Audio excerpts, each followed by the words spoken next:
बड़ी खबर है इस वक्त आ रही है। जम्मू कश्मीर में आतंकवाद के खिलाफ एक्शन से जुड़ी ये बड़ी खबर। सेना ने आतंकी संगठन जैश-ए-मोहम्मद के आतंकी मॉड्यूल का भंडाफोड़ किया है। सुरक्षा बलों ने जैश-ए-मोहम्मद से जुड़े 4 आतंकियों को गिरफ्तार कर लिया है। सेना के मुताबिक उन्होंने यासीन भट्ट, सिराज अहमद, गुलाम मोहम्मद और इम्तियाज अहमद भट्ट को गिरफ्तार कर लिया है। साथ ही साथ उनके पास से बंदूकें, कारतूस और दूसरे विस्फोटक बड़ी तादाद में बरामद किए गए।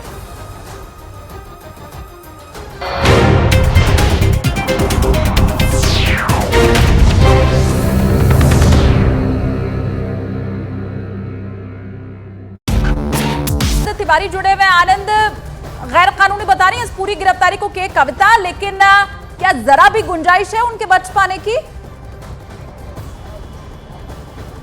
देखिए, ईडी ने 5 दिन का और रिमांड जो है वो मांगा है के कविता का, और ये कहा है कि कई लोगों से कन्फ्रंट जो है वो के कविता का कराना है।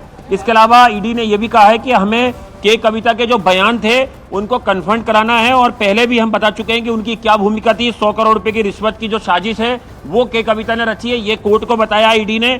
ईडी ने कहा है कि 4 लोगों के बयानों से के कविता को कन्फर्म कराया भी जा चुका है, ये एक महत्वपूर्ण जानकारी दी है। और 2023 की एफएसएल रिपोर्ट के मुताबिक ये कन्फर्म जो है वो ईडी ने कराया है के कविता से 4 आरोपियों का। इसके अलावा ईडी ने यह भी कोर्ट को बताया कि मोबाइल डाटा है जो उन्हें एनालाइज करना है, और एक महत्वपूर्ण जानकारी ये भी बताई है कि जो एक व्यक्ति है जिसका मोबाइल जांच के दौरान सीज किया गया था उसे कई बार ईडी सम्मन्स कर चुकी है, लेकिन वो पेश नहीं हो रहा है। इसके अलावा ईडी ने यह भी कहा है कि के कविता जांच में सहयोग नहीं कर रही हैं। हालांकि उन्होंने जमानत के लिए याचिका लगाई है और जिसका विरोध जो है वो ईडी की तरफ से किया गया है। एक और महत्वपूर्ण जानकारी, ईडी ने कोर्ट को बताया है कि के कविता की जो भतीजी हैं मेघा सरन, इनके आवास पर भी जो है वो ईडी की रेड चल रही। जैसा कि हमने सुबह भी जानकारी दी थी कि हैदराबाद में जो के कविता उनके रिश्तेदारों के यहाँ शराब घोटाले मामले में रेड चल रही है, और ईडी की कस्टडी बढ़ाने पर राजौरी कोर्ट ने फैसला अब जो है वो सुरक्षित रख लिया है। बिल्कुल आनंद, आप बता रहे हैं फैसला सुरक्षित रख लिया, तो क्या माना जाए कि अभी कुछ देर में फैसला आ जाएगा? ईडी ने 5 दिन की रिमांड मांगी है, और क्या अपडेट इसको लेकर?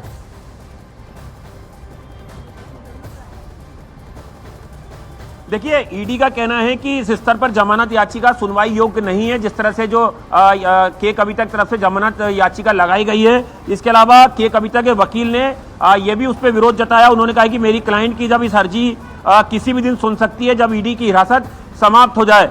ईडी ने यह भी कहा है कि यह उनकी रणनीति है। ईडी गहराई से इस पूरे मामले की जांच में जुटी हुई है, और वो अगली तारीख पर कहेंगे कि ईडी को जवाब देने के लिए 7 दिन का समय था, लेकिन उन्होंने जवाब नहीं दिया। तो अब दोनों पक्षों को सुन लिया है कोर्ट ने। थोड़ी देर के बाद कोर्ट इसमें फैसला सुनाएगा कि कितने दिन की और रिमांड जो है वो के कविता की ईडी को मिलेगी। ईडी ने तमाम चीजें रखी कि किन ग्राउंड पर ईडी को और इसमें के कविता की रिमांड चाहिए, और बताया है कि किन किन लोगों से के कविता का कन्फर्म जो है वो कराया जा चुका है। बिल्कुल आनंद, कुछ ही वक्त में फैसला आएगा कोर्ट का। अपडेट आगे तब भी आपसे हम लेंगे, लेकिन देखिए दिल्ली शराब घोटाला मामले में आज की 5 बड़ी अपडेट भी आपको बता देते हैं। आज ईडी के दिल्ली हेडक्वार्टर में सीएम केजरीवाल से शराब घोटाले को लेकर पूछताछ जारी है, और वहीं इस घोटाले के आरोप में ईडी की रिमांड में भेजी गई के कविता को कोर्ट में पेश किया जा चुका है। फैसला सुरक्षित है।